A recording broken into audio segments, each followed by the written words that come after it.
আজ বিচন্দ্র প্রভুর জন্মতিথি।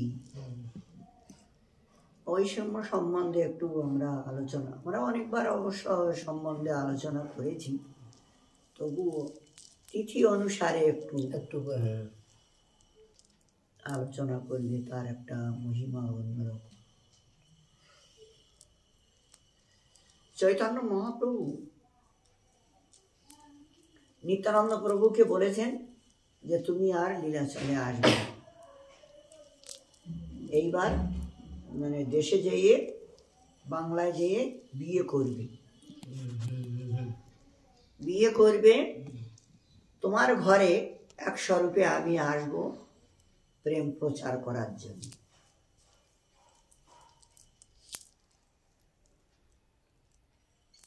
নিত্যানন্দ দেখলো, ওরে আধা বুড়ো হয়ে গেলাম, এই সন্ন্যাসীর মতো বেশ নিয়ে ঘুরতে ঘুরতে এখন আবার বিয়ে করতে বলছে, নিশ্চয় কোনো একটা কারণ আছে। আচ্ছা যাক, একটা কারণ তো বলেই দিল, এক স্বরূপে আসবেন তোমার এই নাম প্রেম প্রচারের জন্য। আরো কিছু কারণ দেখা যাক কি কারণ। নিত্যানন্দ প্রভু এসেছেন নবদ্বীপে, মনটা ভালো না, সব ভক্তরা সঙ্গে জুটেছে নিতাই ঠাকুরের সঙ্গে, নাম প্রেম প্রচার করবেন আনন্দে, এখন আত্মহারা নিতাই ঠাকুরের সঙ্গে কীর্তনাদি করে, সব কিছুই ভালো, কিন্তু মানুষের মনে একটা কিছু থাকলে তো বোঝা যায়। এখন হর কৃষ্ণ ঠাকুর উনি আর কি এই বড়গাছিতে থাকেন, বললো ঠাকুর আপনি একটা আমার আশ্রমে আসবেন তো, একটু কথা আছে। তাহলে আচ্ছা, খুব ভালো, আসবো। তাই এসেছেন বড়গাছিতে কুলতলায়। তো ওখানে এসে বসেছেন, বসে আমি কেন আপনাকে ডাকছি না, আপনার মুখটা কিরকম যেন মলিন মলিন লাগে, খুব একটা আনন্দ নাই কোনো কিছুতে, কেন? তাহলে কৃষ্ণদাস নিমাই তো আমাকে বিয়ে করতে বললো, কিন্তু এই যা বয়স, এই বয়সে কেউ মেয়ে দেবে? তারপরে ঘর বাড়ির কোনো ঠিকানা নাই, যেখানে সেখানে নেচে গাইয়ে বেড়াই।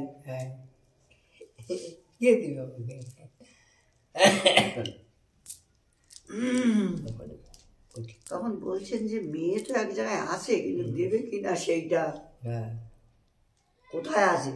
তাহলে কেন, গৌরীদাস পণ্ডিতের ভাই সূর্য দাস, ওর দুটো মেয়ে আছে। তাহলে আচ্ছা, ওরে তাহলে তো চলো, কাল সকালেই চলো। এই দুইজন চলে এসেছেন, দুইজন এসে গৌরী দাসের কাছে গেল না, এখন সরাসরি সূর্য দাসের ঘরে উঠেছে। সূর্য দাস ঘরে আছো? সূর্য দাস কে? এত বড় সাহস আমার নাম ধরে ডাকছে আমার বাড়িতে, বাইরে এসো, বাইরে এসো। বাইরে এসে দেখে ওই অবধূত নিতাই। ওরে ঠাকুর দণ্ডবত দণ্ডবত, ক্ষমা করবেন, দণ্ডবত। ক্ষমা এমনি হবে না, তোমার নাকি দুটো মাইয়া আছে, একটা মাইয়া আমার দাও। গৌর বলেছে বিয়ে করতে, তা এখন অন্য জায়গায় তো আর মেয়ে খুঁজে পাচ্ছি না, শুনেছি তোমার আছে, তুমি ভক্ত মানুষ, তা তোমার একটা মেয়ে আমার দাও। তাহলে তোমার এই বয়সে তোমার ঘর নাই, বাড়ি নাই, অবধূত মানুষ, তোমাকে মেয়ে দিয়ে আমি মরবো? আরে সমাজে আমাকে এক ঘুরে করে দিন, তোমাকে মেয়ে দিই। আমি ওসব জানি না, ওরে ওসব কোনো কথা চলবে না, একটা মেয়ে দিতেই হবে, নাইলে তো এখান থেকে যাবোই না। এই তখন তাহলে এক কাজ করো, দেখো মেয়েরা যদি তোমার পছন্দ করে আমার কিছু বলার নাই। সে মাইয়া এখন বড়টা বসুধা, সেই বসুধা এখন, বাবু দেখ অবধূত এসেছি। আর বসুধা যেই বাইরে এসেছি সেই দেখছে, ওরে সেই তো বটে, দ্বারকায় ছিলাম যার নিকটে, সেই তো বটে। একেবারে ওনাকে দেখেই অজ্ঞান হয়ে পড়ল, অজ্ঞান হয়ে পড়লেন। এই আর জ্ঞান ফেরে না, মেয়ের আর কোনো উপায়, জ্ঞান আর কিছুতেই ফেরে না। এই পণ্ডিতদের সবগুলো ডাকা হলো, পণ্ডিতেরা সব আসলো, অবধূত যদি তোমার মেয়েকে বাঁচিয়ে নেয় তা নিয়ে নেও, আমাদের কোনো আপত্তি নেই। অবধূতের খুব সুযোগ এসেছে, মাথার উপরে পা ধরে দিয়েছে, আর অমনি মেয়েটা বেঁচে উঠে, মেয়েটা বেঁচে উঠেছে। এই তো তখন পণ্ডিতেরা সবাই মিলে বসুধার সঙ্গে নিতাই ঠাকুরের বিবাহ দিয়ে দিলেন। বিবাহ দিয়ে দিলেন, তারপরে বিবাহ খুব উৎসব হয়েছে, সবাই খাইয়ে দিয়ে চলে গেছে। নিতাই ঠাকুর এখন বসুধাকে নিয়ে খাটের উপরে বসেছেন, খাটের উপর বসেছেন। শাশুড়ি মা জাহ্নবাকে বলল, তোর জামাইবাবুকে একটু পান খাওয়াই আয়, পানের বাটাটা নিয়ে যা। এখন জাহ্নবা পানের বাটাটা নিয়ে গেছি নিতাই ঠাকুরের কাছে। বসুধা বাঁ দিকে বসে আছে, আর এখন জাহ্নবা যাওয়ার সঙ্গে সঙ্গে হাতটা ধরে জবরদস্তি ডান পাশে বসাইছে। পণ্ডিত কই, পণ্ডিত বাইরে এসো, বাইরে এসো। মেয়েটা দিয়েই খালাস, আর কোনো নাই, আর কোনো যৌতুক টৌতুক দেওয়ার আর নাম নেই।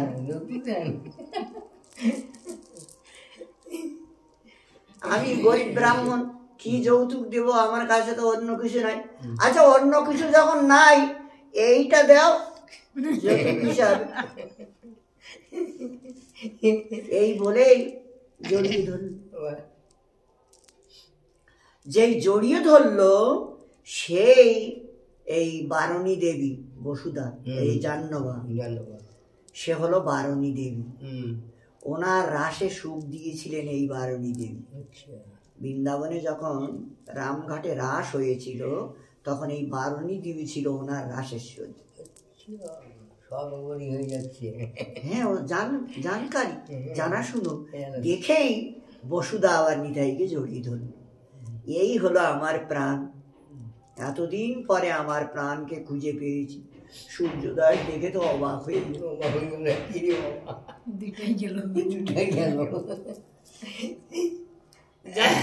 একদিন তো দিতেই হবে, কিন্তু এ পাগল ঠাকুর যে কোথায় রাখবে, কি খাওয়াবে, কি খাবে, মেয়ে দুটো কপালে কি আছে তা কি। চিন্তা করো না, চিন্তা করো না, সব কিছু ব্যবস্থা হয়ে যাবে, ও চিন্তা করার দরকার নেই। এই তখন সেখানে অনেক ব্রাহ্মণ চারিদিক থেকে ছুটে এসেছে। গৌরীদাস পণ্ডিত এখন চলে এসেছে। গৌরীদাস পণ্ডিত তো ওনাকে সেবা করছেন বলরাম রূপে, উনিও এসেছেন। এসে এই দৃশ্যটা দেখে খুব ভালো হয়েছে, খুব ভালো হয়েছে, সুপাত্রে কন্যাদান হয়েছে, খুব ভালো হয়েছে, সুপাত্রে কন্যাদান হয়েছে, খুব ভালো হয়েছে। মানে রহস্যটা তো এখন বুঝতে পারছে না, জানতে পারছি। এই তারপরে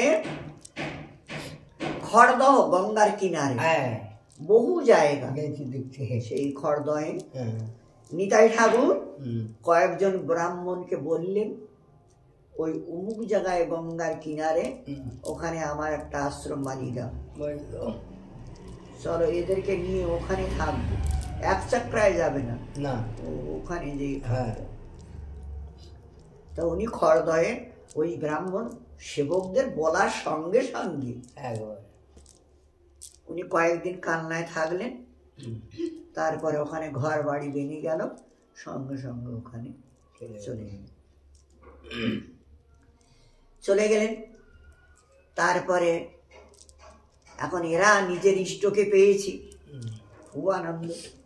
এই যে রেবতী মানে বসুধা দ্বারকায় থাকতে কৃষ্ণের অনেকগুলো পুত্র দেখে ওনার পুত্র ইচ্ছা হয়েছিল, কিন্তু বলরাম কিছুতেই স্বীকার করেনি, ওনাকে মানে স্পর্শ করা স্বীকার করেনি, বলে না কৃষ্ণর পক্ষে ওগুলো সম্ভব, কিন্তু আমার পক্ষে, আমি কৃষ্ণর সেবা করার জন্য এসেছি, কৃষ্ণকে রক্ষা করার জন্য এসেছি, এখন তোমার পেটে বাচ্চা হলে তাদের রক্ষা করতে আমার আবার ওর পিছনে ছুটতে হবে, ওসব চলবে না, কিছুতেই স্বীকার করেন। কিন্তু এখন উনি প্রার্থনা রাখলেন যে আমার ওই ইচ্ছাটা তোমাকে এখন পূরণ করতে হবে।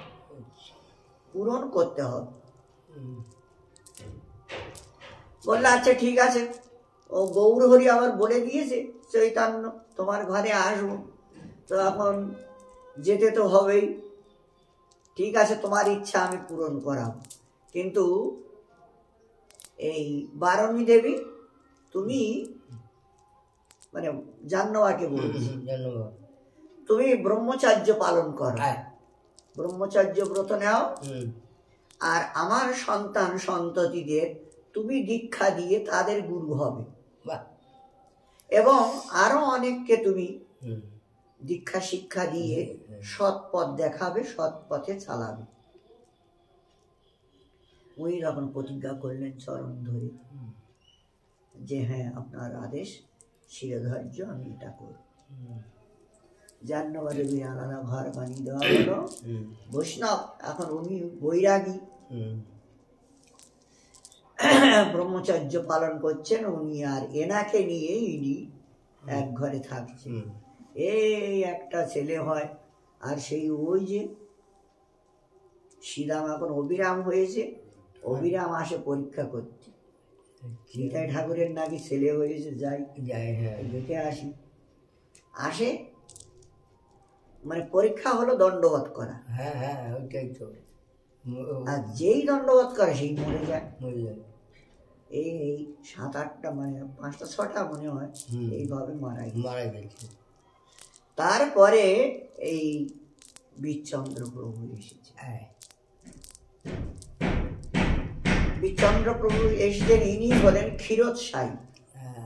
বিচন্দ্র ইনি হলেন ক্ষীরোৎসাহী, মানে ভগবানের একটা অংশ আসার কথা বলেছিল, একটা অংশ মানে ক্ষীরোৎসাহী। উনি এসেছেন ওনার পুত্র হয়ে, আর গঙ্গা দেবী এসেছিলেন ওনার কন্যা হয়ে। হ্যাঁ, গঙ্গা মাতা ওনার নাম, গঙ্গা দেবী। আর ওই দশরার দিন ওই এসেছে, গঙ্গা দশরার দিন এসেছিল কন্যা রূপে। আবার গঙ্গা এসেছিল পৃথিবীতে ওই দশরা তিথিতে, মানে বিশেষ একটা সংযোগ। তো বসুধার কাছে এরা পুত্র কন্যা রূপেই এসেছে। নিতাই ঠাকুর তিনি সংকর্ষণ, সংকর্ষণের অংশ হলো ক্ষীরোদশায়ী, মানে পুত্র রূপে আবার এখানে এসেছে। ওনার মহাবিষ্ণুর বিষ্ণু অংশ বামন দেব, তার চরণ থেকে মানে বিষ্ণুর চরণ থেকে হয়েছে, এখন কন্যা রূপে আবার ওনার ঘরে এসেছে। এইভাবেই তো বিচন্দ্র প্রভু এসেছে, পরে গঙ্গা এসেছে, গঙ্গা মাতা, আগে বিচন্দ্র এসেছে। সংবাদ পৌঁছে গেছে ওনার কাছে, উনি কাছেই থাকতেন, যে এরকম একটা ছেলে হয়েছে, দেখতে খুব সুন্দর। আচ্ছা দেখতে হবে সত্যিকারেই মানে পরীক্ষা হচ্ছে ওই যে গৌর হরি আসার কথা একটা স্বরূপে। তো পরীক্ষা হলো যে যদি না মরে তাহলে সত্যিকারেই এসেছে, আর যদি মরে যায় তাহলে তো আসেনি।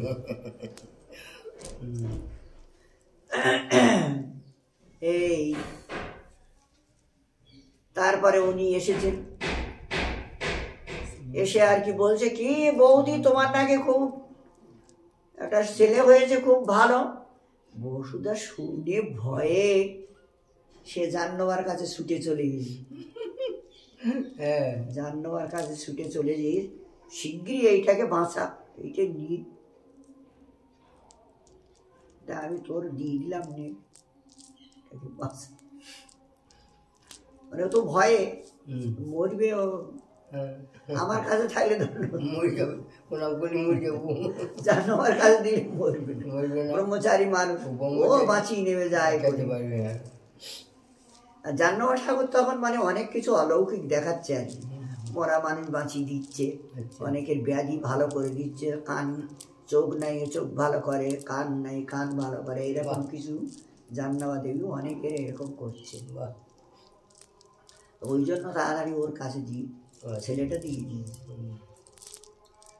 এই জাহ্নবা তখন কোলে করে বসে, আসো আসো ঠাকুরবা আসো, তোমার ধন্যবাদ করার তোমার আর জায়গা নাই এইখানে, ওই নিতাইয়ের বংশ যেন না থাকে এই জন্য তোমার এর উপরে রাগ, নিতাই ঠাকুরের বংশ যেন না থাকে। তা নেও দণ্ডবোধ করো, দেখা যাক আজকে কে পরাজয় হয় দেখা যাবে।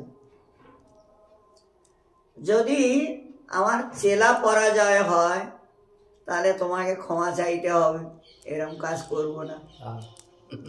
আর চেলা যদি পরাজয় হয়ে যায়, তুমি যদি জিতে যাও তাহলে তুমি যতবার করো নিষেধ নাই।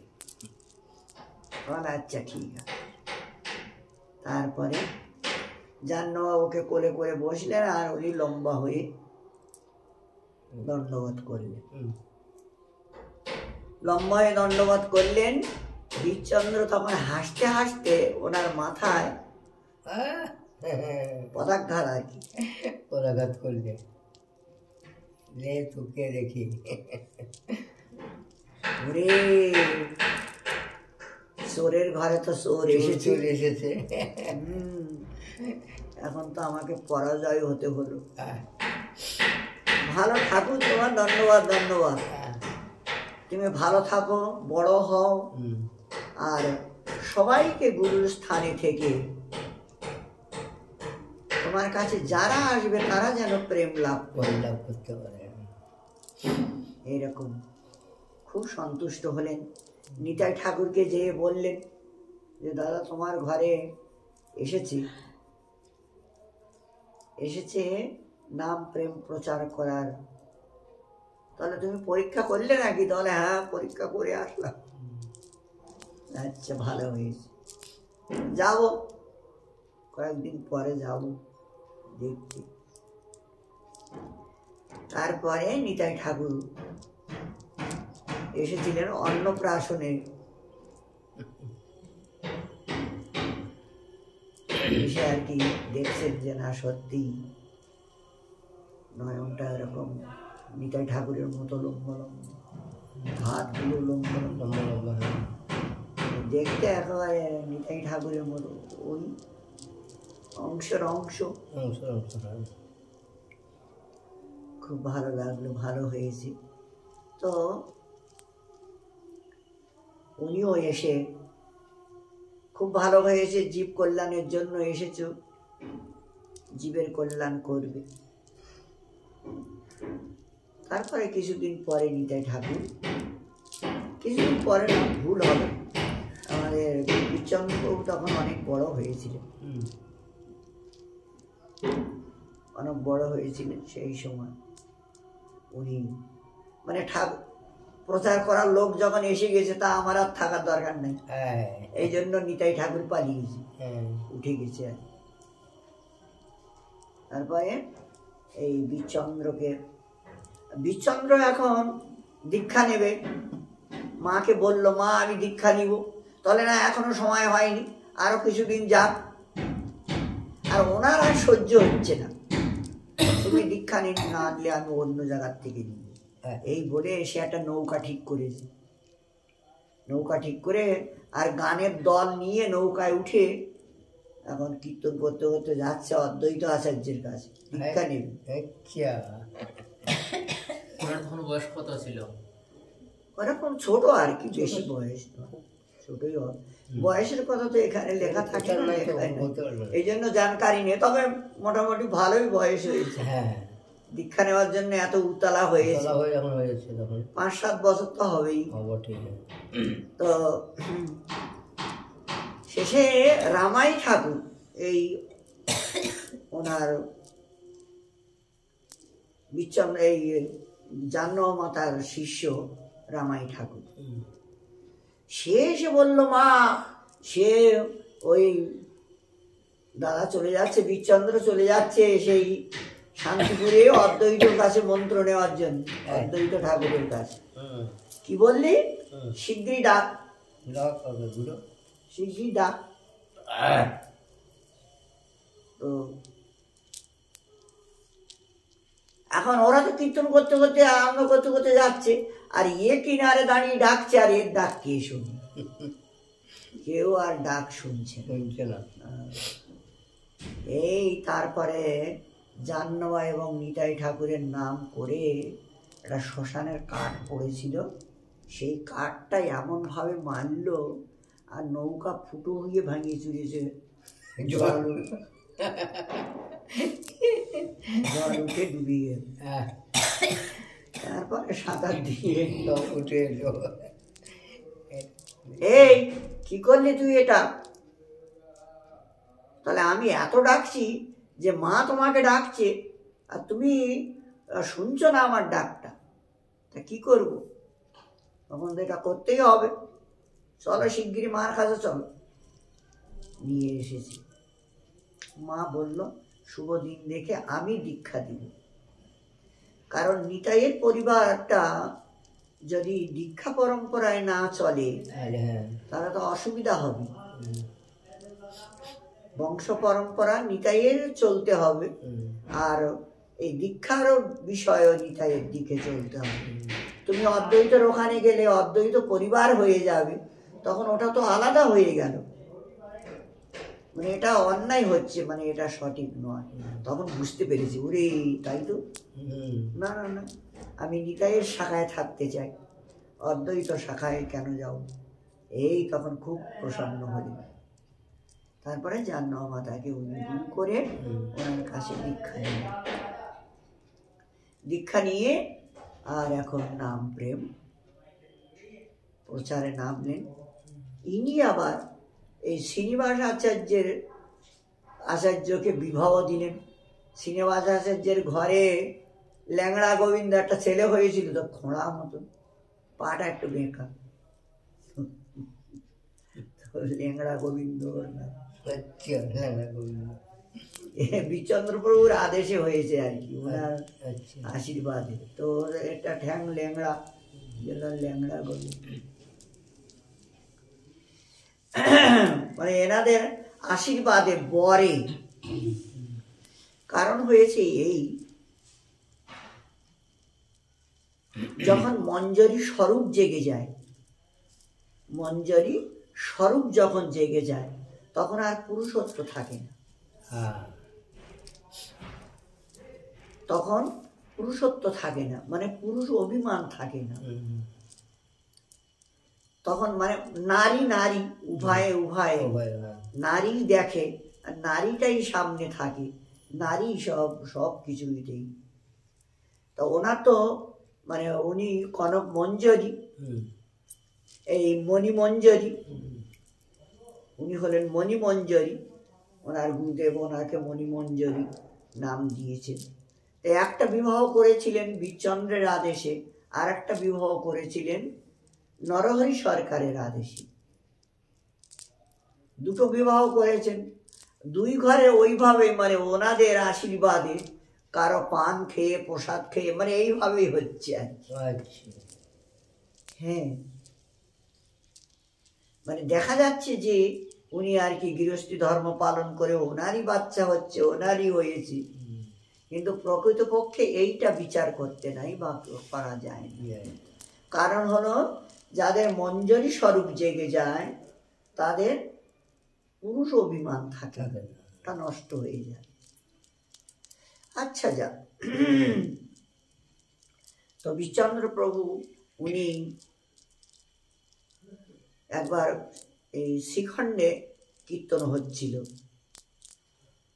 হচ্ছিল, সেখানে একটা অন্ধ এসে খুব কাঁদছিল আর গড়াগড়ি দিচ্ছিল। যদি আমার নয়ন থাকতো তাহলে আমার নিতাই চাঁদের ছেলেটা কিরকম একটু দেখতে পাতাম, মানে কাঁদছে খুব করে আর গড়াগড়ি দিচ্ছে ওই কীর্তন। আমার নিতাই ঠাকুরের ছেলেটা যে কিরকম হয়েছে আমি নিতাইকে তো দেখতে পাইনি, জানি না, কিন্তু তার ছেলেটা একটু। তখন বিচন্দ্র প্রভু এই ওনার দুই চোখে হাত বুলাই দিলেন, হাত বুলাই দিয়েছে আর চোখ ভালো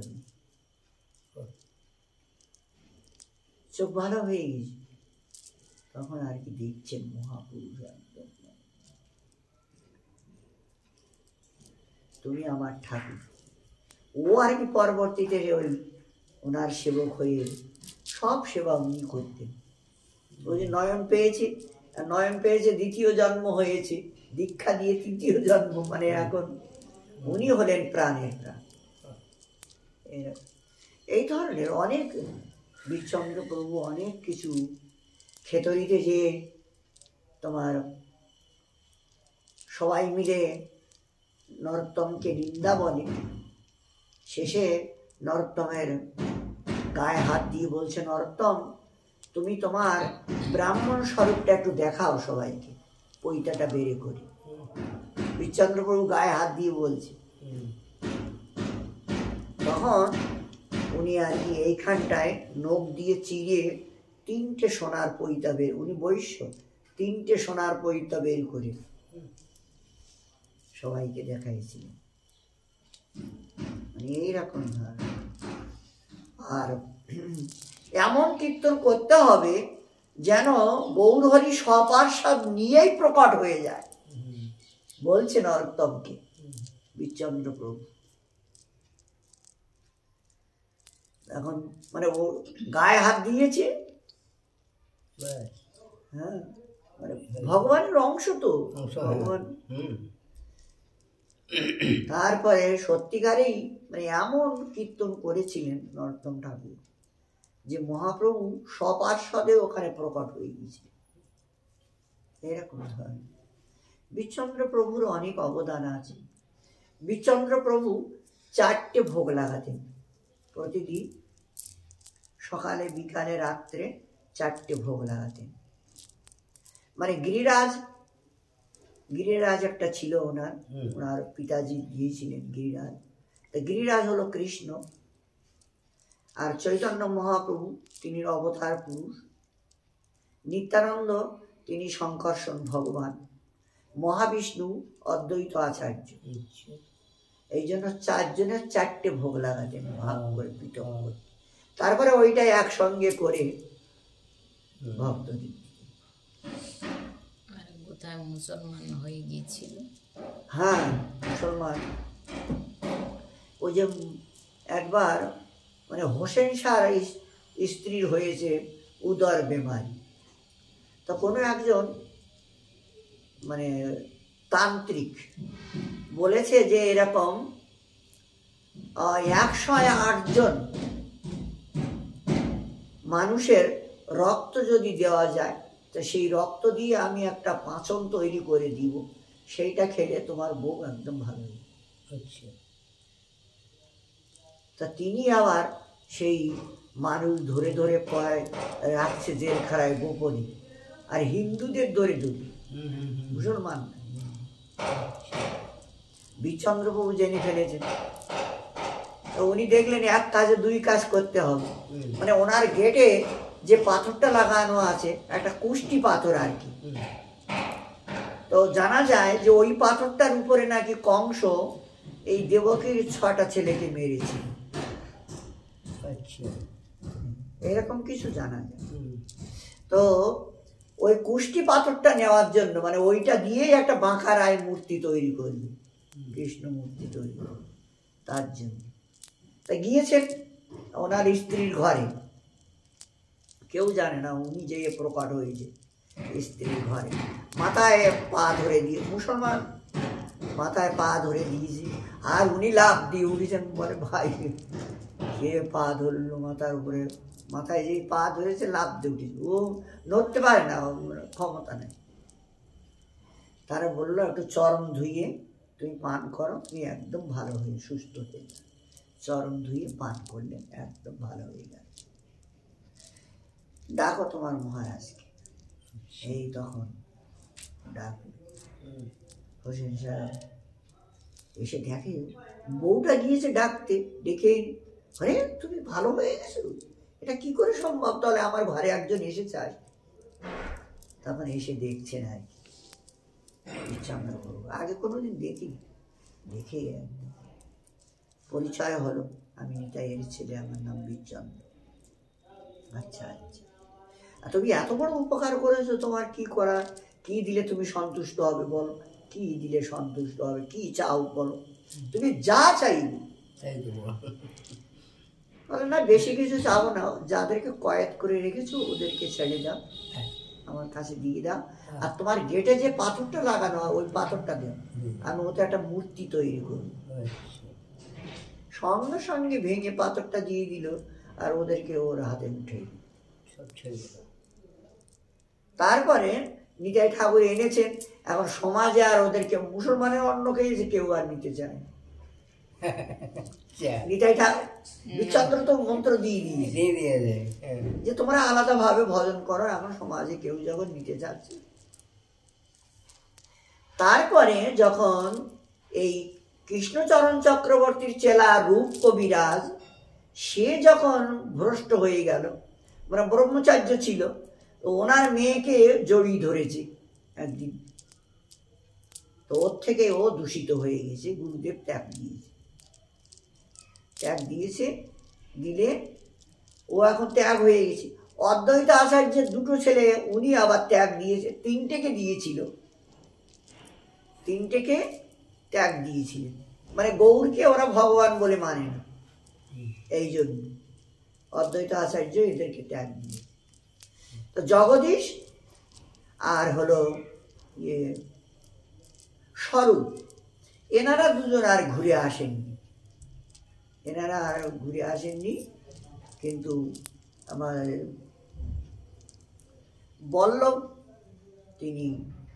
বল্লভ মিশ্র উনি ঘুরে এসেছিলেন, ওনার মাকে ধরে মার কাছে ক্ষমা চেয়ে, মানে অদ্বৈত আচার্য তখন ছিলেন না, মায়ের কাছে ক্ষমা চেয়ে উনি আবার ঘুরে এসেছেন। আর ওনার পরিবারেই হলো আমাদের সিদ্ধ মনোহর বাবা, এই আমাদের চরণ চিহ্নের বাবা, এরা সবাই আমার নাতি চেলা আর কি। যাই হোক, কথাটা অনেক দূরে চলে গেল। বিচন্দ্র প্রভু ওই ওদেরকে এনে দিয়েছেন। এখন কি হয়েছে, এখন এই 3জন নিত্যানন্দ পরিবার, অদ্বৈত পরিবার আর ঠাকুর মশাই পরিবার, 3টে মিলেই এরা সহজিয়া মত বের করলো। সহজিয়া মত বের করলো, কতগুলো জিনিস এই সহজিয়ার ভিতরে ওরা আলোচনা করলো, আলোচনা করে ওইটাই বিধবাদের ওনারা মা গোসাই তৈরি করে। আর মাছ হলো গৌর পটন, মানে এরকম না, গঙ্গা জল, গঙ্গা ফল, পেঁয়াজ, হ্যাঁ ঠিকই আছে। যাই হোক এরকম কিছু করলো, সব এইরকম আর কি। ওরা ওই মতটা ওরা 3জন মিলেই চিন্তামণির গুণ, মানে ওই ওনার স্ত্রী, মানে ওই যে বিধবা, চিন্তামণির গুণ শিষ্যাকে, ওরা শিষ্য মেয়ের কাছে যায়, আর প্রচ্ছাপ, রজস্বালা, পায়খানা, এটা সেটা এগুলো সব অনেক কিছু আছে। পঞ্চরস আছে। পঞ্চরস তেলের কাজ, কাদামাটি কাজ, এগুলো জানি তো। অংশটা তো এইখান থেকে আইসে, প্রভু এরপরে নিত্যানন্দ প্রভু এইখান থেকে আইসে, এরার ঠাকুর মশাই, হ্যাঁ এরার এই অংশ। হ্যাঁ, ওখান থেকেই এসেছে। তো যাই হোক, এখন একটা হলো যে এদেরকে ত্যাগ দেওয়া হয়েছে। ত্যাগ দেওয়া হয়, সেইটা তো হয় না। আচ্ছা, একটা হলো ত্যাগ দেওয়া হয়েছে এবং আচরণে এরা ভ্রষ্ট হয়ে গেছে। এই জন্য এরা আর মাননীয় নাই, না মাননীয় নয়, এরা একদম পদচ্যুত হয়ে গেছে। ওই জন্য ওদেরকে মান্য দেওয়া হয়। আচ্ছা, চলো আজ এইখানে। তো বিচন্দ্র প্রভু তিনি আর কি অনেক জীবের এইরকম উনি কল্যাণ করেছেন। কারো কোনো কিছু হলে মানে ডাক্তার ঘরে যাওয়ার দরকার ছিল, বিচন্দ্র প্রভুকে বললেই হলো, একটু চরণ ধুয়ে দিল, একটু হাত বুলাইয়ে দিল, বা একটু প্রসাদ দিয়ে দিল, বেশ এইরকম ধরনের। খুব জাহ্নবা দেবু এরকম খুব ক্ষমতা ওনারও ছিল। তারপরে আমাদের অচ্যুত কৃষ্ণ মিশ্র, এই সময় ওনাদের মানে খুব দাপট ছিল, খুব মানে এই ধরনের ক্ষমতা ছিল। একে তো ভগবানের সন্তান, তারপরে ওরা মানে খুব তপস্যা করেছে, ওদের খুব তপস্যা ছিল। বিচন্দ্র প্রভু পরক্ষণে বিবাহ করেছিলেন, ওনার পরম্পরা সন্তান আদিও আছে, আর পরম্পরা আছে। যাই হোক, ভগবানের ছেলে এটা আমার বলতে থাকছি।